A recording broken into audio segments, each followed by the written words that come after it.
En esta oportunidad quiero hablar de las bodas de Caná. Así dice aquí, Caná.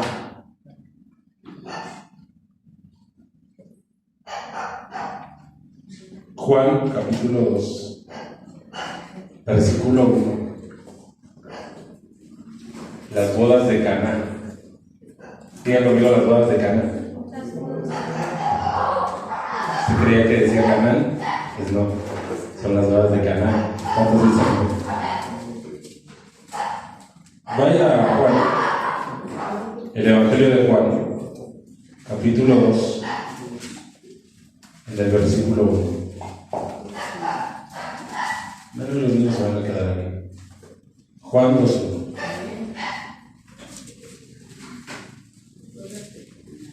¿Está ahí? Dice: al tercer día se hicieron unas bodas. ¿En dónde? Y ahí estaba la madre de Jesús.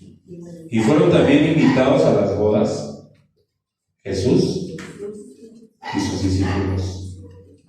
Y faltando el vino, la madre de Jesús le dijo: no tienen vino. Jesús le dijo: ¿qué tienes con mi mujer? Aún no ha venido vino. Su madre dijo a los que servían: haced todo lo que os dije. Y estaban ahí 6 tinajas de piedra para agua, conforme al rito de la purificación de los judíos, en cada una de las cuales cabían 2 o 3 cámaras. Jesús les dijo: llenad estas tinajas de agua, y las llevaron hasta arriba. Entonces les dijo: sacad ahora y llevadlo al maestresala. Y se lo llevaron. Cuando el maestresala probó el agua hecha vino, sin saber él de dónde era, aunque lo sabían los sirvientes que habían sacado el agua, llamó al esposo y le dijo: todo hombre sirve primero el buen vino, y cuando ya han bebido mucho, entonces el inferior, mas tú has reservado el buen vino hasta ahora. Este principio de señales hizo Jesús en Caná de Galilea y manifestó su gloria, y sus discípulos creyeron en él. Después de esto, descendieron a Capernaum. Escuche, ¿quién descendió? Él. ¿Quién es él? Jesús. Su madre. Sus hermanos. ¿Y quién más? Hace una separación entre sus hermanos y sus discípulos. ¿Y estuvieron ahí? No, muchos días.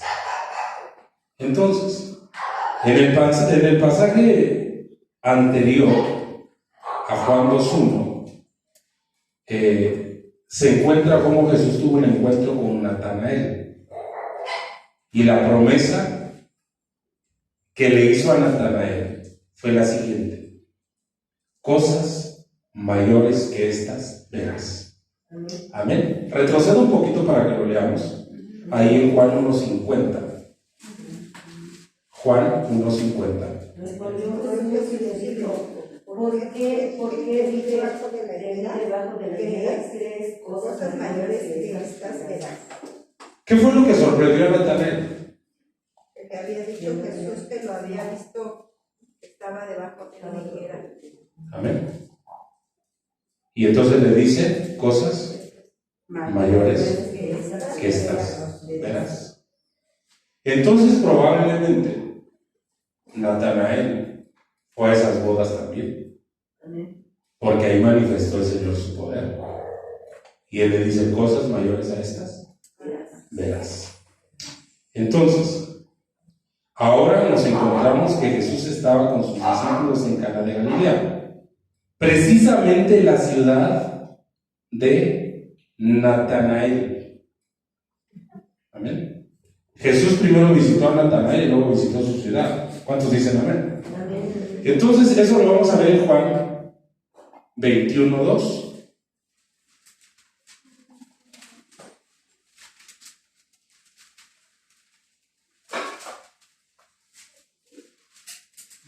Juan 21:2, el que lo tenga lo lee. Estaban juntos Simón Pedro, Tomás llamado el Natanael, el de Caná de Galilea, los hijos de Zebedeo y otros 2 de sus discípulos. Me llama la atención porque dice Natanael, el de Caná de Galilea, que eso quiere decir que estaba con Jesús.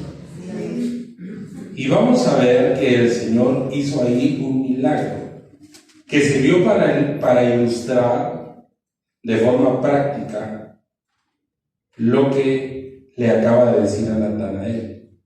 Amén. Jesús trae lo mejor al final. El motivo por el que Jesús fue a Caná de Galilea tenía que ver con la asistencia de una boda. Amén. En este punto tal vez tengamos curiosidad por saber quién eran los novios.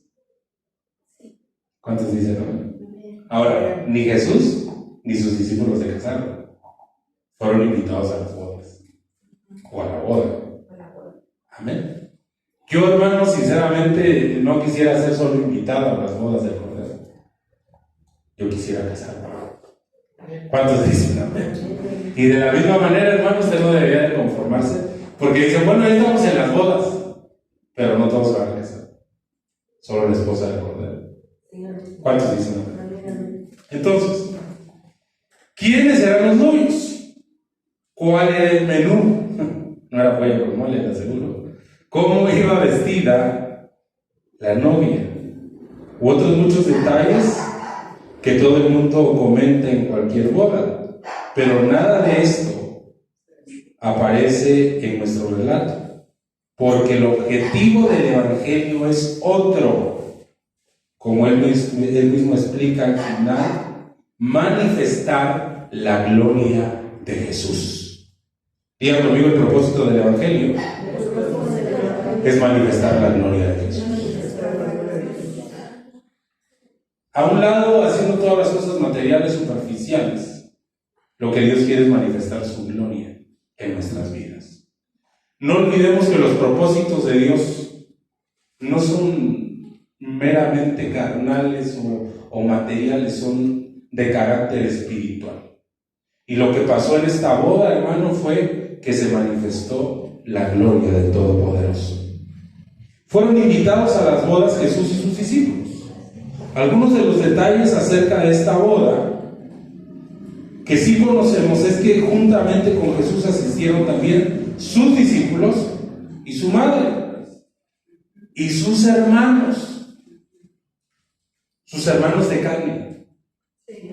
Porque aunque digan los de la iglesia popular que Jesús no tenía hermanos, aquí ya se hace una separación. Los discípulos y sus hermanos y su madre. Esto es interesante porque esta es la primera señal pública que Jesús hizo. El evangelista la escoge para establecer un punto de transición entre lo que había sido sus relaciones habituales con su familia hasta ese momento y las que a partir de entonces iba a tener con sus discípulos. Por lo tanto, veremos que a lo largo del desarrollo del pasaje, Jesús pasa de ser el hijo de María para convertirse en el Señor. ¿Cuántos dicen amén? Porque ella seguramente lo veía como su hijo, pero ese hijo tenía algo especial. Era el Hijo de Dios. Era el Cordero de Dios que iba a quitar el pecado del mundo. Entonces, en esa manifestación gloriosa del poder de Dios, pasaron de una transición a otra. María tenía que aprender a ver a Jesús como el Señor, no como su hijo. Amén. Qué tremendo, hermano, cuando uno le toca pastorear a la familia, porque a veces siempre lo ven a uno como su hermano, no lo ven como su pastor. ¿Cuántos dicen amén? Pero qué importante, hermano, es que entendamos los tiempos de transición y la autoridad que Dios ha delegado y aprendamos a separar. ¿Cuántos glorifican su nombre? Entonces, pero a veces nos cuesta trabajo y por eso dice la Biblia que nadie es profeta en su propia tierra o que nadie recibe honra en su propia tierra. Porque si hay alguien que a veces no va a reconocer lo que Dios ha puesto en nosotros, es nuestra familia. ¿verdad? Entonces, se convertiría en el Señor al que sus discípulos siguen y admiran. Mire, si usted ve a hombres que hay gente que los sigue y los admira, imagínense los discípulos de Jesús. Porque ninguno de los hombres terrenales, hermano, que yo he conocido a lo largo y ancho de mi vida, han hecho las señales que ha hecho Jesús. Entonces imagínense la admiración que despertaba en sus discípulos, ver cómo los enfermos eran sanados, ver cómo los ciegos veían, cómo los leprosos eran limpiados, cómo los muertos eran resucitados. Era algo, hermano, extraordinario. Y Jesús, hermano, es digno de admiración. Jesús se merece nuestra admiración y Jesús se merece nuestro respeto. ¿Cuántos dicen amén? Por otro lado, aunque no sabemos quiénes eran los novios ni la relación que tenían con Jesús, podemos notar que el hecho de invitarle a su boda cambió por completo aquella celebración. De eso podemos sacar ciertas lecciones también para todos nosotros. Porque cada vez que leemos algo en la Biblia decimos, bueno, ¿y cómo puedo aplicar esto en mi vida? ¿Cómo lo puedo aplicar en la vida diaria? Porque este es el relato. Pero ¿qué me quieres decir a mí? ¿Cuántos dicen amén? Entonces viene el Señor y te da luz. Cristo asistió a esa boda. Con su presencia demostró cuán honroso es a los ojos de Dios el matrimonio. Pero oye, hermano, eso está pasado de moda, eso es anticuado, eso no es open mind, eso es de gente cerrada. Hay un libertinaje que dice, no, yo no me caso. ¿Para qué? ¿Para qué quieres que te quiten el 75% de tus hijos? Dicen algunos. No, dicen, no sirve de nada casarse y hasta salen haciendo videos en YouTube porque no saben uno de casar, ¿verdad? Así nada más. Nos juntamos y si no funciona, pues no pierdes nada, pero si no, vas a ser su esclavo de por vida y vas a trabajar solo para ella. Entonces, ven el matrimonio, hermano, como algo que no. Pero ante los ojos de Dios el matrimonio es algo honroso. Que los casados no digan amén, digan algo, lo que sea. Pero hermano, ante los ojos de Dios es honroso el matrimonio. Es muy importante recordar esto, que en los tiempos en que vivimos, porque en gran medida nuestra sociedad moderna se desmorona por el desprecio que manifiesta hacia la instrucción divina del matrimonio. Y el matrimonio fue entre Adán y Eva, no entre Adán y Esteban, ¿verdad? Entonces, el Señor estableció un modelo. Y aunque ahora nos quieran meter en la cabeza que hay nuevas familias, no pueden ser nuevas familias, porque una familia procrea hijos. Y ellos no tienen la capacidad de hacerlo, porque están en contra de lo natural que Dios estableció. Y ninguna de las personas que practica tanto la homosexualidad o el lesbianismo alcanzan a ser felices, porque toda su vida serán errantes y toda su vida estarán bajo un yugo de maldición mientras ellos no se arrepientan. Porque hay un modelo, hermano, que Dios estableció, y aunque algún cura o algún sacerdote o el mismo Papa Francisco bendiga un matrimonio de esos, Dios no lo bendice, porque Dios estableció un modelo. Nosotros, hermano, también podemos traer a la gente, orar por ellos, bendecirlos, pero si ellos no se someten a la palabra de Dios y no llevan a cabo la palabra de Dios, la bendición no va a operar, aunque nosotros los hayamos bendecido, porque ellos tienen que entrar, hermano, en la frecuencia de la obediencia a la palabra de Dios, y la obediencia, hermano, trae bendición. Entonces muchos dicen, nos casamos y el pastor oró por nosotros y nos vació un litro de aceite y no éramos caros, ¿verdad? Y no sirvió de nada. Bueno, porque ustedes no hicieron lo que tenían que hacer en Cristo Jesús. Amén. Entonces, tenemos que llevar a cabo la palabra de Dios. También notamos que es importante invitar a Cristo a nuestro matrimonio, porque el cordón de 3 dobleces difícilmente se rompe. Es importante que le pidamos la ayuda al Señor para poder llevar a cabo nuestro matrimonio y para no correr a la primera y decir mejor, más vale que digan aquí corre que quedó. Entonces no, hay que pedirle al Señor que nos ayude, sobre todo si queremos que esto acabe bien, sea la experiencia feliz con la que Dios dio esta bendición al hombre y a la mujer, porque a veces el matrimonio es complicado. Las películas nos pintan, se casan, se dan un beso y ponen y vivieron felices para siempre. Y eso se ve bien lindo, pero la redención. Y los que están casados me entienden, ¿no? Entonces, pero hermano, no debemos tampoco de ir por la mentalidad de que nos vamos a separar. Amén. Ya te digo.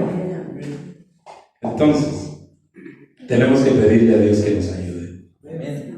Porque finalmente, hermano, cuando hay una separación, los que sufren son los niños. Amén.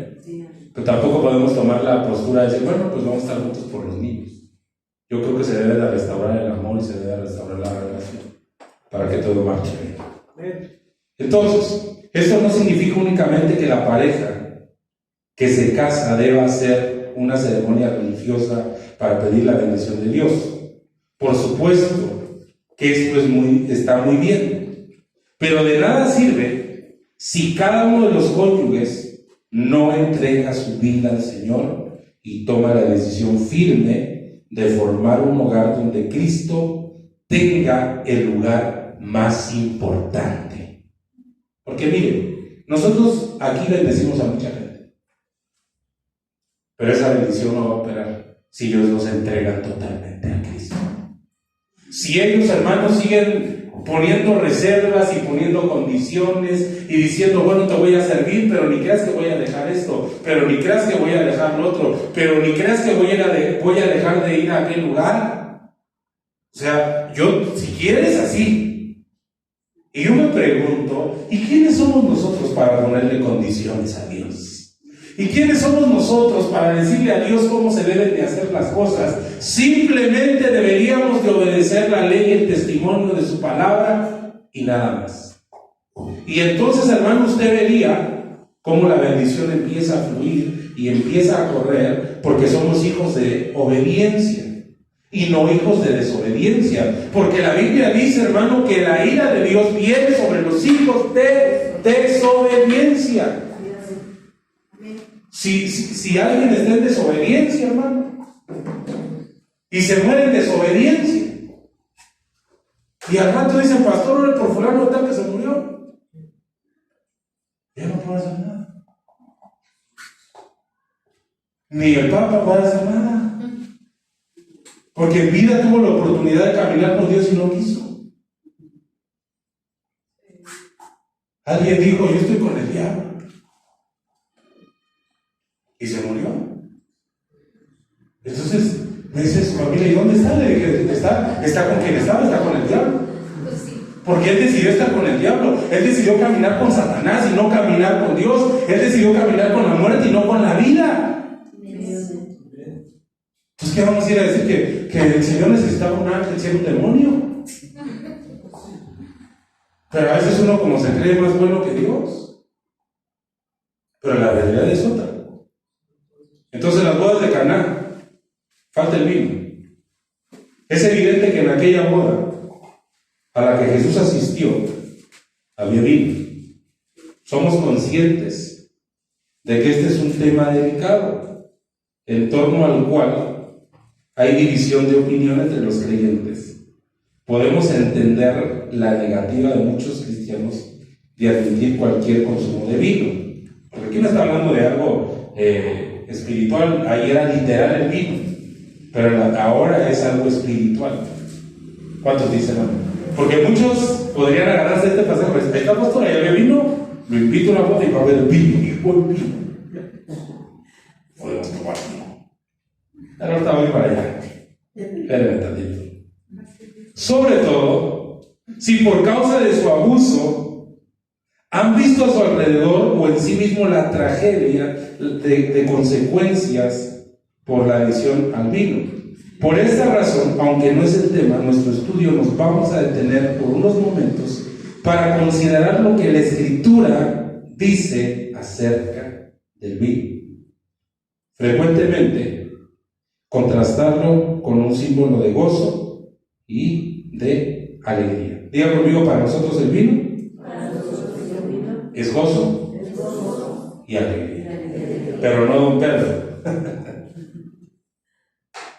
No, ¿qué? Un tequila Ramón. Entonces, sino el gozo del Espíritu Santo. Amén. Vaya a buscar a Amós. Está entre Génesis y Apocalipsis 9:14. Amós, ¿a dónde? Amós 9:14.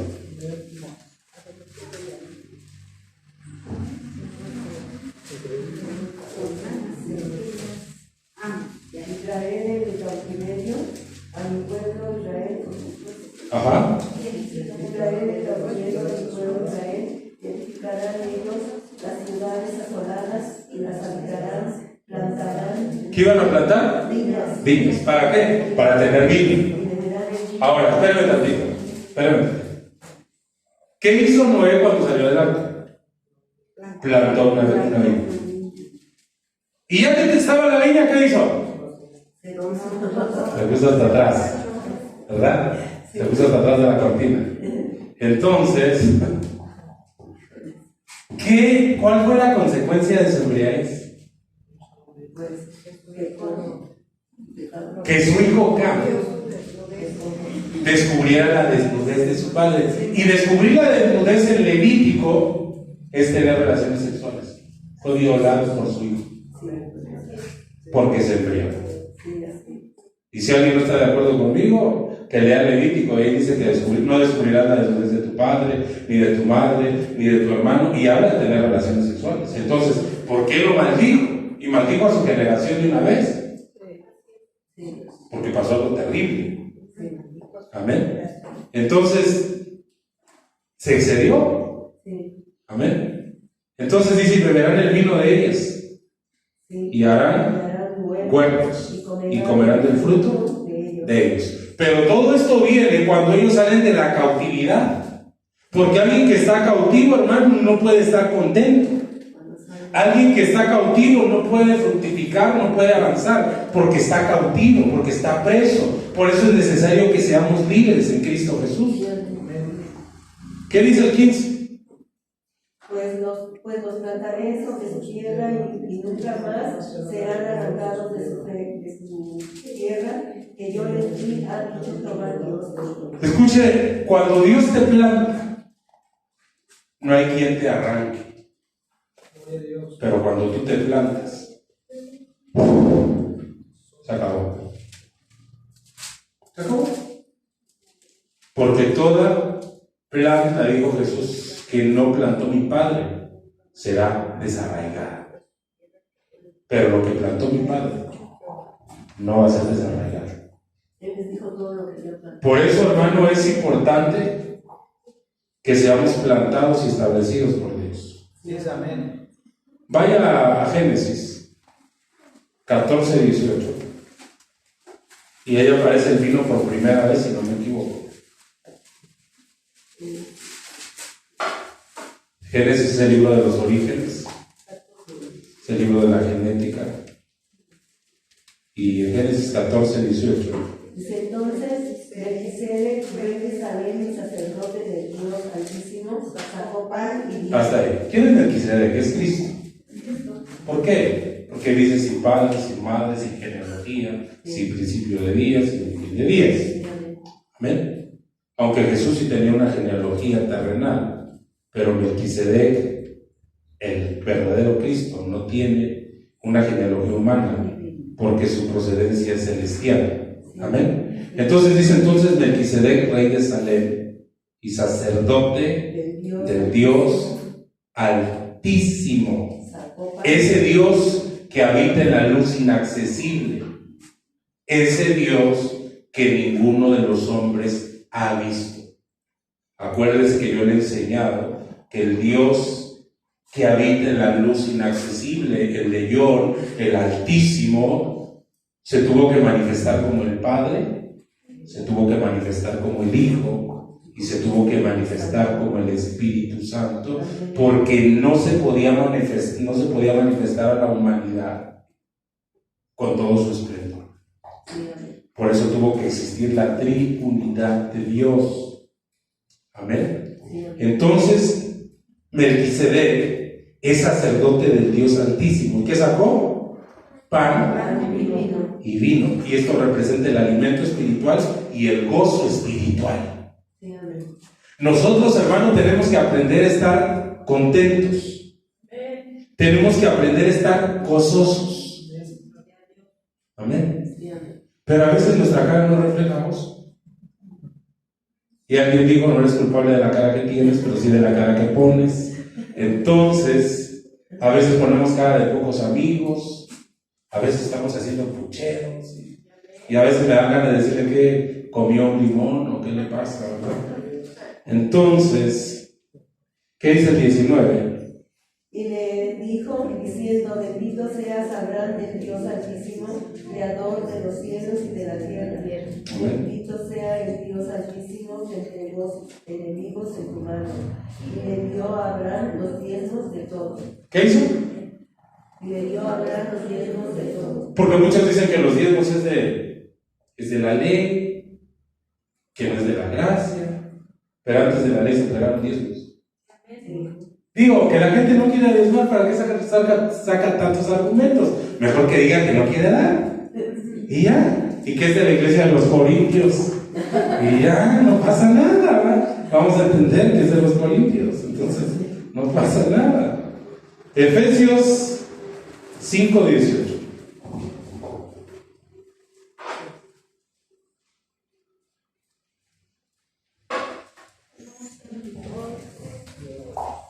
¿Qué dice? No os embriaguéis con vino en lo cual hay disolución, antes bien sed llenos del Espíritu.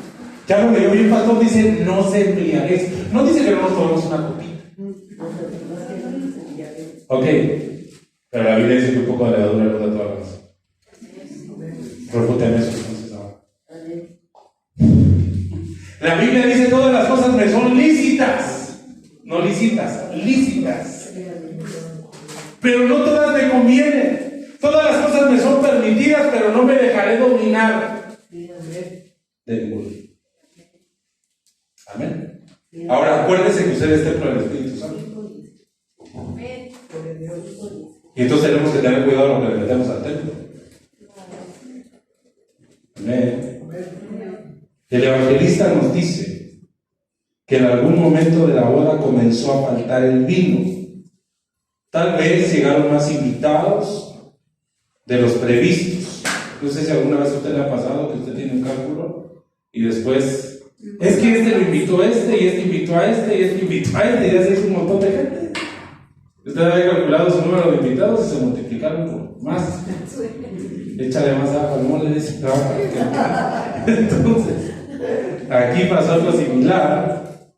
Los novios habían calculado mal o no tenían suficientes recursos económicos. Realmente no lo sabemos. En cualquier caso, este era un problema grave. Es como si uno llega a la fiesta y le dice, ¿qué cree que se acabó la comida? ¿Cómo que se acabó la comida? Y no podemos decir que la situación no nos resulte familiar. Cuando han ido al matrimonio pensando que llevan todo lo necesario. Hay gente que va muy segura y dice, nos vamos a casar y vamos a ser felices y vamos a hacer esto y vamos a hacer lo otro y le vamos a enseñar a la gente cómo se lleva un matrimonio. Y dicen eso y ya no otra vez se quieren divorciar. Porque hablar es fácil, pero ya estar ahí adentro son otros 20 pesos. Entonces, Una cosa es decir, vamos a hacer esto. Mire, hay gente que ha salido de las iglesias, ha dividido iglesias y ha puesto sus iglesias y le vamos a demostrar al pastor cómo se hace, porque nosotros sí sabemos hacer las cosas bien. Y luego andan todos perdidos. ¿Por qué? Porque lo hicieron en un son de orgullo, en un son de competencia, en un son de decir yo soy mejor y se lo voy a demostrar. Pero no tenemos que demostrar nada. ¿Amén? Entonces hay gente que va al matrimonio y no, pero nosotros no vamos a llevar una relación y no como ustedes que están peleando a cada rato, nosotros no vamos a pelear. Este es el sobrecito de esto. Entonces, la mitad del camino, a la mitad del camino a veces se encuentran sin fuerzas. Para seguir adelante es el momento de darse cuenta de que el único que puede sacar fuerzas y ánimo en donde no hay es el Señor Jesucristo. ¿Cuántos dicen? Si Dios no detiene el asunto, va a estar muy difícil. La madre de Jesús le dijo, no tiene miedo. Ya hemos visto que María también estaba en aquella boda. Y aunque tampoco, en cuanto a ella se nos dice nada acerca de su relación con los novios, sin embargo observamos que se movía con bastante libertad, como si fuera alguien cercano a la familia. De hecho, vemos que estaba al corriente de lo que ocurría, porque ¿por qué le fueron a decir? ¿Qué crees, Mari? Ya no hay vino. Y ella le dijo, Jesús, ya no hay vino. ¿Verdad? Digo, a usted si no es alguien cercano a la familia, que le van a estar diciendo los problemas de la fiesta. ¿Verdad? Pero a alguien cercano sí le dicen, para ver si hace algo, ¿va? Entonces, en algún momento María, o Miriam, hasta daba órdenes a los criados. Entonces no era cualquier invitado. ¿Qué dice Juan 2:5? Evangelio. Su padre dijo a los que servían, hacer todo lo que vos quieres. Refiriéndose a Jesús. Y nosotros que servimos a Dios o a Jesús, tenemos que hacer todo lo que Dios nos dice. Solamente, mira, solamente dedícate a obedecer. Solamente eso. Porque la obediencia. ¿Usted cree que en el ejército le piden a los soldados su opinión? Oye, ¿qué te parece si te mandamos unos días a Ensenada y allá te pasas la Navidad y el Año Nuevo? ¿Cómo ves? ¿Estás de acuerdo? ¿Te nace? No, le dicen, te vas a ir. Pero es que yo ya había planeado, no nos importa, te vas a ir. Y obedeces. Es más, ni dicen nada, porque si no los cuarteles los arrestan por no obedecer. Y nosotros somos soldados de Jesús. Entonces, ¿qué tenemos que hacer? Amén. Yo sé que usted le dicen el obediente. María también sabía perfectamente que Jesús podía solucionar aquel problema. Por eso le está comunicando a Jesús, no hay vino. Y no dudó en dirigirse a él. Es evidente que a pesar de todos los años que habían pasado, ella seguía guardando en su corazón todas aquellas cosas milagrosas que habían rodeado el nacimiento de Jesús. Porque desde el nacimiento de Jesús fue un milagro. Porque ella no había conocido varón y se halló que estaba embarazada. Entonces, cuando José se entera que está embarazada y no han tenido nada que ver, la quiere dejar, pero secretamente para no perjudicarla. Y entonces se le aparece Gabriel y le dice: no temas en recibir a tu mujer, porque lo que ella hay es obra del Espíritu Santo. Y eso es algo sobrenatural. Tal vez si no se le hubiera aparecido un ángel no lo hubiera creído, pero se tuvo que aparecer un ángel, el ángel mensajero, para comunicarle. Entonces, hermano, desde ahí ya había sido un milagro. Cuando Jesús nació, cuando llegaron, hermanos, le trajeron presentes, la señal que se veía en el cielo, o sea, era una serie de milagros tremendos. Por favor, vamos a leer Lucas 1:32. Por lo tanto, que María estuviera pidiendo a su hijo que hiciera un milagro y comenzase a manifestarse públicamente. Porque eso es a lo que estaba empujando Miriam o María cuando le dijo a Jesús: no hay vino, que se manifestaba. ¿Qué dice Lucas 1:32? Este será grande y será llamado Hijo del Altísimo, y el Señor Dios le dará el trono de David su padre. Note cómo no dice y será llamado Hijo del Padre, Hijo del Altísimo. sino será llamado Hijo Del Altísimo. del Altísimo, del que habita en la luz inaccesible. Dice que el Señor Dios le dará el trono de David. Porque a David le juraron que nunca iba a faltar nadie en su trono. Y aquí está el hijo de David. ¿Cuántos dicen amén? O del linaje de David. Versículo 35, ¿qué dice? Respondiendo el ángel le dijo: el Espíritu Santo vendrá sobre ti, y el poder del Altísimo te cubrirá con su sombra, por lo cual también el santo que nacerá será llamado Hijo de Dios. Imagínense qué privilegio tan grande para esta mujer que Dios hiciera una maravilla así. Amén. Jesús, cuando le dice que no hay vino, ¿sabe qué le contestó Jesús? ¿Qué traes? No, eso es un mexicanismo, ¿eh? ¿Qué tienes conmigo? Mujer, aún no ha venido mi hora. La contestación de Jesús a María o a Miriam implica cierto desacuerdo entre ambos, aunque en ningún momento se mostró descortés con su madre. Es cierto que Jesús no la llamó madre. ¿Cómo la llamó? Mujer. Sino mujer. Aunque esto nos puede sonar extraño, de ninguna manera implica una falta de respeto. De hecho, fue la misma expresión que Jesús utilizó cuando estaba muriendo en la cruz. Y entonces, él le dijo, vamos a leerlo al Juan 19:26.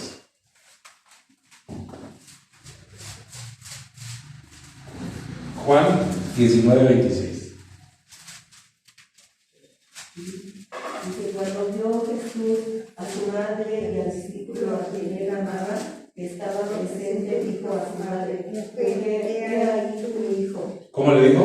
Mujer, he ahí tu hijo. Mujer, he ahí tu hijo. Y por eso los de la iglesia popular dicen que todos somos hijos de María. Porque se agarran ese pasaje y se agarra fuerte. Entonces, ahora vamos a seguir adelante. Cuando vio Jesús a su madre y al discípulo, ¿a quién era amaba? ¿Quién es el discípulo a quien Jesús amaba? Juan, el discípulo del amor, el que se recostaba en el pecho de Jesús. ¿Y quién es el que más regañaba? A Pedro. A Pedro. Entonces, ¿pero a quién utilizó más? En unción, al que regañaba más. Dice que estaba presente. Dijo a su madre: mujer, he aquí tu hijo.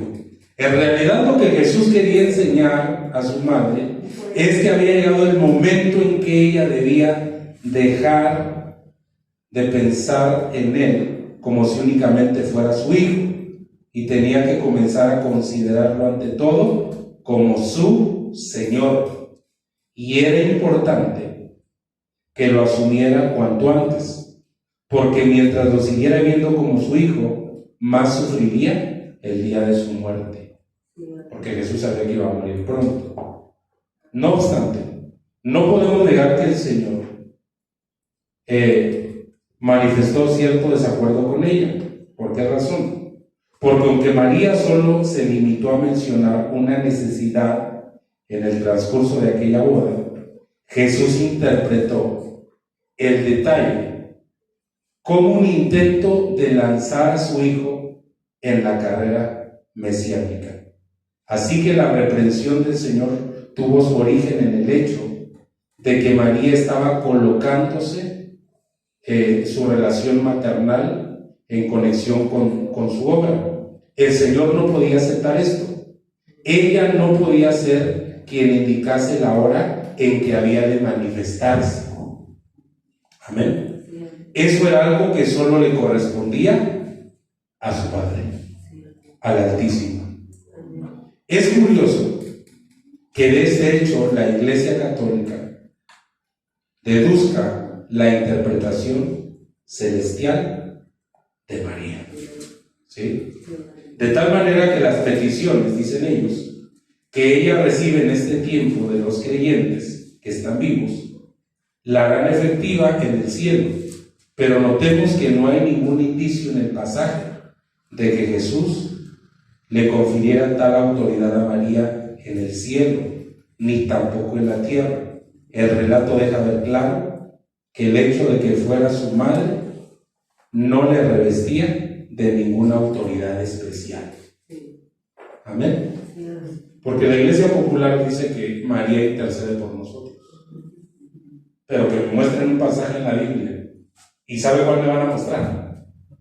Juan, cuando les dijo no hay vino, porque dice que ella estaba intercediendo. Entonces agarran de ese pasaje para decir si hay un pasaje, pero que me muestren dos más, porque no pueden hacer doctrina con un solo pasaje. Se necesitan por lo menos 3 pasajes bíblicos para poder establecer una doctrina. No te puedes agarrar de uno solo. Toda palabra tiene que constar en boca de 2 o 3 testigos. Por lo tanto, se necesitan 3 pasajes para poder fundamentar una doctrina. Amén. Entonces, Jesús comenzó su ministerio y la trató como mujer, no como madre. Si bien, como buen hijo, nunca olvidó sus deberes familiares. Entonces, él dice, aún no ha venido mi hora. ¿A qué hora se refería el Señor? Aquí aparentemente significa la hora de la manifestación pública de su condición mesiánica, o sea, de su condición salvadora. Pero en otra ocasión se refiere a la hora de sufrimiento en la cruz, que precedería a su triunfo y su glorificación. Él sabía que iba a ser glorificado y que se iba a sentar a la diestra del Padre, pero primero tenía que sufrir. Vaya Juan 7:30. Evangelio de Juan 7:30. Entonces procuraban prenderle, pero ninguno le echó mano porque aún no había llegado su hora. ¿Qué querían hacer con él? Lo querían agarrar. ¿Para qué? Para matarlo. ¿Pero por qué no lo podían agarrar? Porque no había llegado su hora. Y cuando no te ha llegado tu hora, hermano, te puede llegar cualquier enfermedad que no te vas a morir. Pero cuando te llega tu hora, aunque no te haga ninguna enfermedad, te vas a morir. Pero mientras no nos llegue la hora, no va a pasar nada. Y él estaba confiado porque él decía, todavía no es el tiempo, todavía faltan muchas cosas que hacer.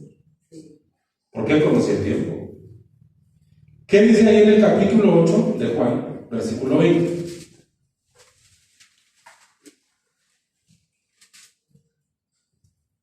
Estas palabras habló Jesús en el lugar de las ofrendas, enseñando en el templo, y nadie le creyó porque aún no había llegado su hora. No había llegado su hora. Ahora vaya al 12:23, ahí mismo acuerdo.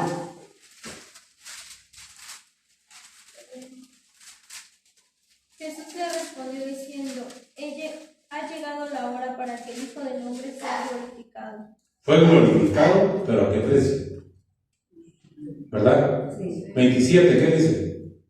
Ahora está turbada mi alma, ¿y qué diré? Padre, sálvame de esta hora, mas para esto he llegado a esta hora. Él ya sabía que era inevitable el sacrificio que tenía que hacer en la cruz, pero muy afligido en el Getsemaní, le dijo: Padre, si es posible de mí pasar esta copa, pero que no se haga como yo quiero. ¿Cuántos dicen amén? Amén.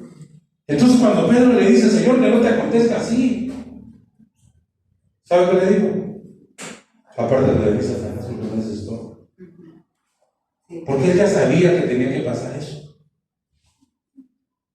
Hoy la gente está orando para que se acabe la maldad, para que se acabe la delincuencia. Eso no va a parar. Según la Biblia, va a ir en aumento. El ser humano se va a corromper cada día más como un animal irracional. Eso es lo que dice la Biblia. Amén. Entonces, nosotros lo que tenemos que hacer es afirmarnos en Dios. Pero hay cosas que van a pasar y que son inevitables. Alguien podrá orar y decir: Señor, no vengas. El Señor dice: no, porque tú dices no voy. Entonces, no, hay cosas que van a acontecer. La gran tribulación va a acontecer, el arrebatamiento de la iglesia va a acontecer. Amén.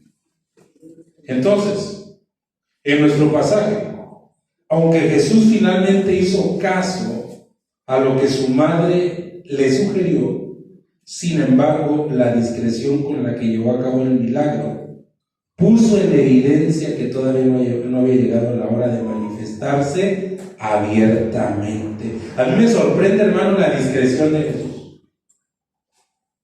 ¿Sabe por qué era discreto?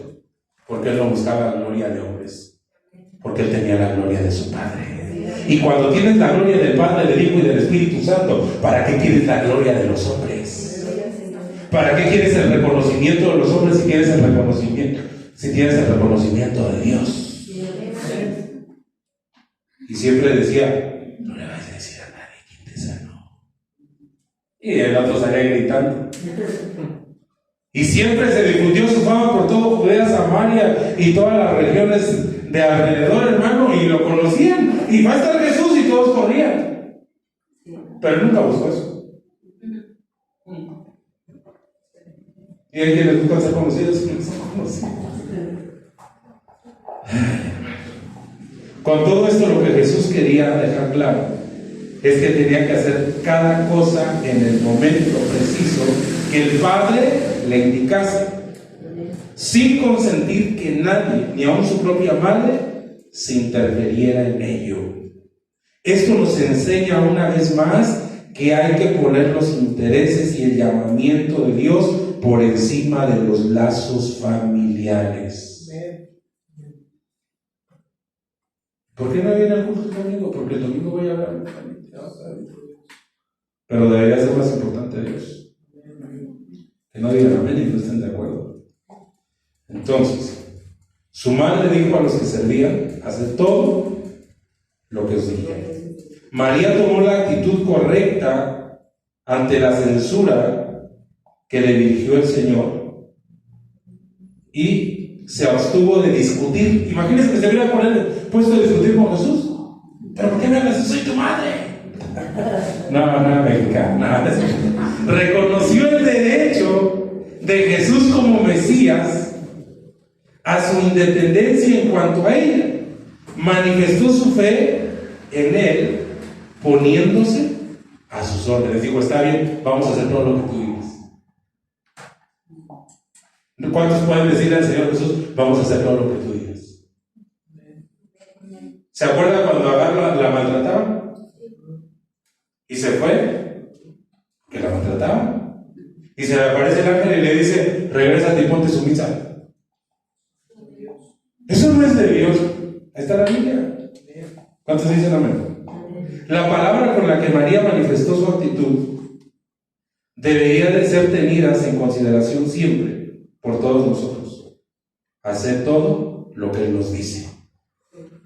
Estaban ahí 6 tinajas de piedra para agua, conforme al rito de la purificación de los judíos. Seguramente estas tinajas de piedra son mencionadas aquí como un elemento de accesorio para la realización del milagro que Jesús se disponía a hacer. Sin embargo, nos llama la atención que no solo menciona las tinajas, sino también el uso que se hacía con ellas para el rito de la purificación de los judíos. Y ahora nosotros estamos limpios por la palabra que nos habla. ¿Cuántos dicen amén? Entonces, tal vez debemos considerar estas tinajas vacías como un símbolo de la vaciedad de la religión judía. Porque hay gente que tiene una religión, pero está vacía. Hay gente que tiene una religión, pero no tiene a Jesús. Y lo más importante es tener a Jesús. Y lo más importante, hermano, es tener la palabra dentro de nosotros. ¿De qué sirve una tinaja si está vacía? ¿De qué sirve que tengas 50 garrafones de agua si los 50 están vacíos y tienes sed? Hermano, ahí en Monterrey el agua está tan limpia que se puede tomar la de la llave. Aquí toma uno de la llave, se toma uno de cólera, yo creo. Pero allá, hermano, sí se puede. Allá toma uno de la llave y no pasa nada. Pero está purificada, ¿no? Aquí hay purificadoras que te venden agua y se pone verde. Y entonces ya no van a comprar ahí a saber que también la purifican, que se les pone verde. Entonces, no podemos estar vacíos. Tenemos que llenar nuestra tinaja de la palabra de Dios. Porque ¿sabes qué va a hacer el Señor cuando te llenes del agua? Va a ser algo sobrenatural en tu vida. Va a convertir lo simple en algo sobrenatural.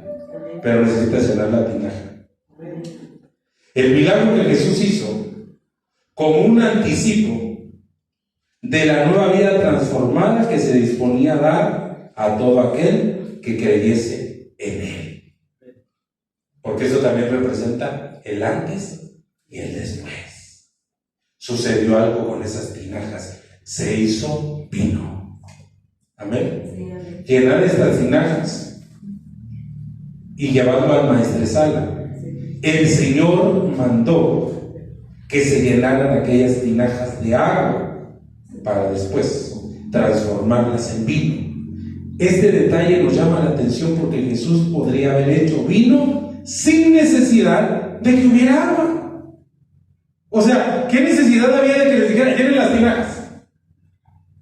Pero, aunque el Señor es completamente autosuficiente, sin embargo, habitualmente usa a seres humanos, como tú y como yo, para sus propósitos.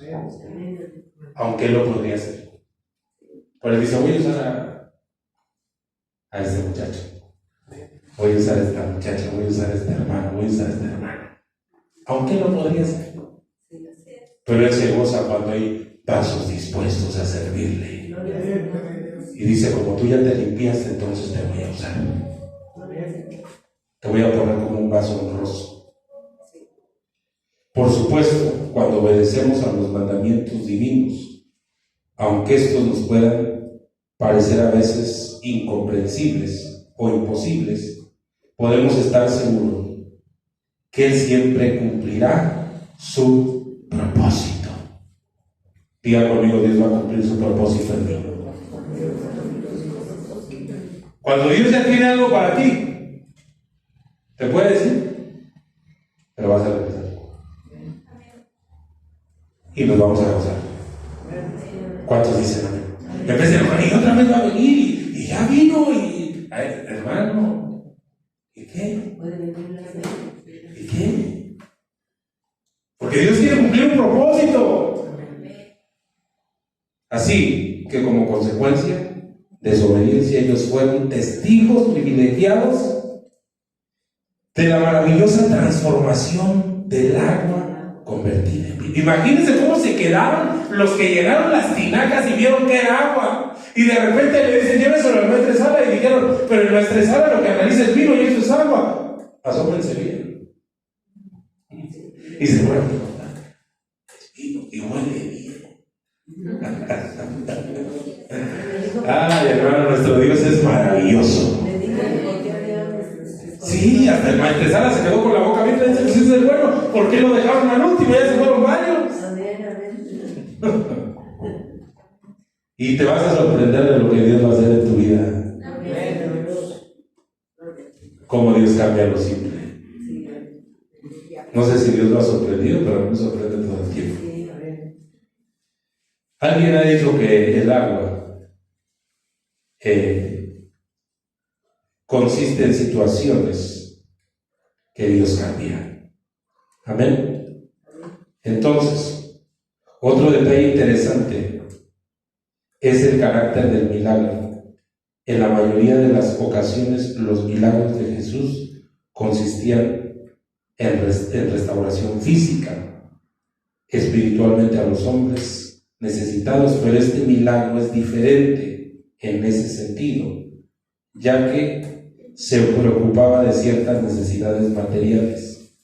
De esto aprendemos que cuando el Señor viene a nuestras vidas, tiene interés de cada aspecto de nuestro ser, aún en aquellas cosas. Él proveerá todo lo que necesitamos. ¿Cuántos dicen amén? ¿Por qué? Porque Dios tiene cuidado de nosotros. Cuando el maestresala probó el agua convertida en vino, no pudo ocultar su sorpresa. Tú has reservado el buen vino hasta ahora. Como decimos, hace un momento el Señor no ha venido para robarle a los hombres su alegría y felicidad, sino todo lo contrario. El diablo es el que vino a hurtar, a matar y a destruir. Pero el Señor ha venido para que tengamos vida y para que la tengamos en abundancia. La revelación de Dios que recibimos en Cristo es infinitamente superior a la que manifestaron los profetas. Amén. Porque la revelación es progresiva. La Biblia dice que la senda del justo es como la luz de la aurora, que va de aumento en aumento hasta que ese día es perfecto. Terminamos en Juan 1:16.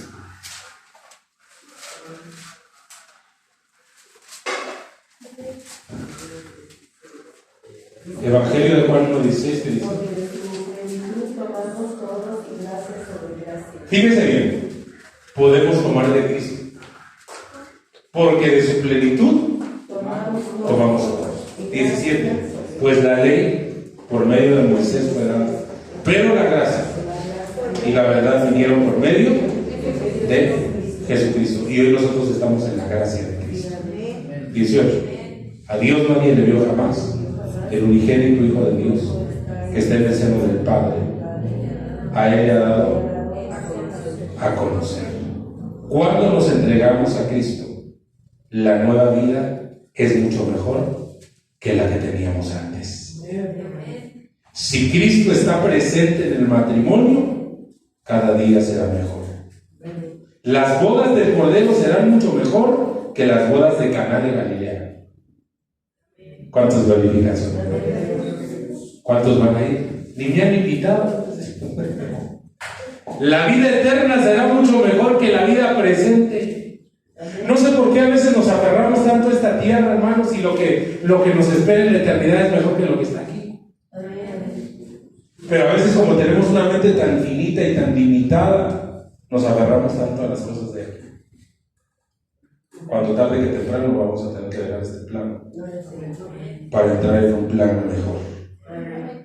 ¿Cuántos dicen? El evangelista nos dice que este fue el principio de las señales que hizo Jesús, lo que confirma el comienzo de una nueva etapa. Sin embargo, no debemos pasar por alto la forma en la que Juan se refiere a los milagros de Jesús, indicando que son señales. Lo sorprendente de todo es que a veces la gente ni viendo las señales cree. Por eso dice la Biblia que en el día del juicio va a ser más tolerable el juicio para Sodoma y Gomorra que para aquellos que han visto señales. Y aún a pesar de ver señales, no creen. Por eso dice la Biblia: bienaventurados aquellos que creen. Amén.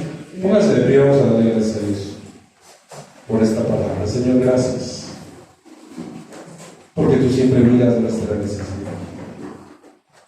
porque siempre nos sorprendes con lo mejor, porque tú siempre tienes lo mejor para nosotros, para nuestra vida, Señor. Te bendecimos. te exaltamos y te glorificamos. Ayúdanos a no perder el gozo de nuestra salvación. Ayúdanos a no perder, Señor, la esencia de tu presencia, de la palabra, del congregarnos en este lugar. Gracias, Padre, que tú nos enseñes